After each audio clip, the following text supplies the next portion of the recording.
Hello अस्सलाम वालेकुम, my name is doctor इकराम आरिफ। आज जो हम टॉपिक डिस्कस करने जा रहे हैं वो है एनसेड्स या पेन किलर के साइड इफ़ेक्ट्स। आपको पता है कि हमारी कम्युनिटी के अंदर एनसेड्स या पेन किलर का जो इस्तेमाल है वो रोज़ ब रोज़ वो डेली आपकी लाइफ में बहुत ज़्यादा बढ़ता जा रहा है। जो एनसेड्स हैं उनके बहुत ज़्यादा साइड इफ़ेक्ट्स हैं जो हमारी कम्युनिटी के अंदर अवेयरनेस की बहुत ज़्यादा ज़रूरत है और उनको पता होना चाहिए। ज़्यादातर जो एनसेड्स हैं उनके कुछ डिफरेंट साइड इफ़ेक्ट्स हैं, वो वन बाय वन मैं आपसे डिस्कस करूँगा। जो साइड इफ़ेक्ट्स जो एनसेड्स का या पेन किलर का सबसे पहले है वो आपका स्टमक डिस्टर्ब हो जाता है। आपको गैस्ट्राइटिस हो सकता है, आपको स्टमक का अल्सर हो सकता है। आपने देखा होगा ज़्यादातर जो पेन किलर या मेडिसिन खा रहे होते हैं उनमें उनकी उल्टियाँ लगना शुरू हो जाती हैं स्टमक अल्सर की वजह से, या आपको बहुत ज़्यादा जलन रहना शुरू हो जाती है, या आपको हर वक्त जैसे नोज़िया वाली हालत हो जाती है, मतलब आपको, या फिर खट्टे ढिकार आने शुरू हो जाते हैं। ये डिफरेंट साइड इफ़ेक्ट हैं जिसमें आपको पता चलता है कि एनसेड के यूज़ करने से आप बहुत ज़्यादा लंबे अरसे से 3-4 महीने से आप दर्द की गोलियां खा रहे हैं, तो उससे आपका स्टमक बहुत ज़्यादा डिस्टर्ब होना शुरू हो जाता है। और जब आपके 3-4 महीने से ज़्यादा यूज़ करना शुरू हो जाते हैं वो अल्सर में तब्दील हो जाता है, तो उसमें आपकी वहाँ से ब्लीडिंग होना शुरू हो जाती है, खून की उल्टियाँ भी लगना शुरू हो जाती हैं। ये चीज़ हो जाती है। दूसरा जो है एनसेड या पेन किलर होते हैं उसके बाद मैदे के बाद आपकी आँख में को मुतासिर कर सकते हैं।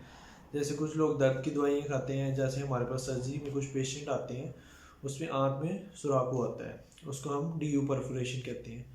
अब उसमें भी ये होता है कि ज़्यादातर लोग जो पेन की दर्द की गोलियाँ खा रहे होते हैं उसमें आँख में सुराख हो जाता है। जब आँख में सुराख हो जाता है तो आपकी सारी जो आँख के जो मादा वगैरह होता है बाहर आ जाता है, आपका पेट फूलना शुरू हो जाता है, वो ऑपरेशन तक नौबत पहुँच जाती है आपको, तो डी यू परफोरेशन कॉज कर सकता है। तीसरी चीज़ ये आ जाती है कि जो आपकी एनसेड या पेन किलर होते हैं, सबसे मेजर इफेक्ट जो साइड इफेक्ट होता है जो हम अपने मरीजों को बता रहे होते हैं कि पेन किलर कम से कम लगवाएं। अगर दर्द बहुत ज़्यादा शदीद हो तो आप दर्द की जो है इंजेक्शन या टेबलेट ले सकते हैं। उसमें ये होता है कि आपके गुर्दे मुतासर होने शुरू हो जाते हैं।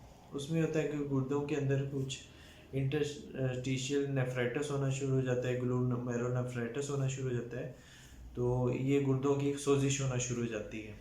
तो जब ये होना, जब एनसेड हम यूज़ करते हैं, पेन किलर यूज़ करते हैं, उससे कुछ लोगों में ये होता है कि अगर बहुत ज़्यादा लंबे अरसे के लिए यूज़ करें तो आपकी आंखों के ऊपर सोजिश आना शुरू हो जाएगी, आपके जिस्म के ऊपर सोजिश आना शुरू हो जाएगी। जब जिस्म के ऊपर सोजिश आना शुरू हो जाएगी, आंखों के ऊपर सोजिश आना शुरू हो जाएगी, तो आप समझ जाएं कि अगर आपकी आंखों के ऊपर सोजिश आ गया तो आप समझ जाएंगे आपके गुर्दे इफेक्ट होना शुरू हो गए। तो उसमें आप जब भी RFT या रीनल फंक्शन टेस्ट करवाते हैं, आपका यूरिया क्रेट बड़ा होता है, तो उसमें आपको एक्यूट किडनी इंजरी हो सकती है एनसेड या पेन किलर लेने से। दूसरा ये हो सकता है कि आपका ब्लड प्रेशर बढ़ सकता है। एक चीज़ मैंने आपको बताई है कि जिस्म पे आपके सूजन हो सकती है।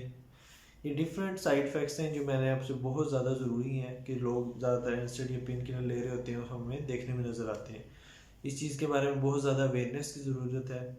और लोगों को जो पेन किलर है अगर ज़्यादातर लो डोज में इस्तेमाल करने चाहिए। ज़्यादा एस्टामिनोफेन है, जैसे पैरासीटामोल है, पेनाडोल जो गोली है, जैसे इसका कोई साइड इफ़ेक्ट्स नहीं है इतने ज़्यादा गुर्दों के ऊपर भी, और आपको बहुत ज़्यादा डिस्टर्ब नहीं करती, तो आप ये इस्तेमाल कर सकते हैं।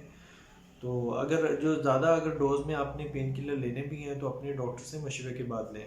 अब कुछ लोग होता है कि अगर 3-4 महीने मेडिसिन यूज़ करते रहते हैं पेन किलर डॉक्टर से मशवरे के बगैर, उसमें ये होता है कि आप अपने थोड़े से अरसे के लिए लें पेन किलर, और इतनी कम मिकदार में कम डोजेज में लें, हाई डोजेज पेन किलर ना लें। उससे फिर ये डिफरेंट साइड इफ़ेक्ट्स आपको नज़र आना शुरू हो जाते हैं। और अगर इसमें ये होता है कि जैसे मैंने आपको बताया पैरासीटामोल सेफ़ है, और जो ब्रोफिन होती है वो भी आपके स्टमक को डिस्टर्ब करती है, डिफरेंट पेन किलर के नाम से आती है। अगर आप बहुत ज़्यादा डोज मिकदार में ले रहे हैं उसको डोज को कम करवा सकते हैं, और ज़्यादातर आप 1 हफ़्ता या 2 हफ़्ता मैक्सिमम आप इसको ले सकते हैं, या अपने डॉक्टर के मशवरे के बाद। अगर इस वीडियो से मुतालिक कोई भी क्वेश्चन हो तो आप मेरे से कमेंट सेक्शन में पूछ सकते हैं। मेरी वीडियो को ज़रूर लाइक कीजिएगा, शेयर कीजिएगा, और चैनल को ज़रूर सब्सक्राइब कीजिएगा। थैंक यू, अल्लाह हाफिज़।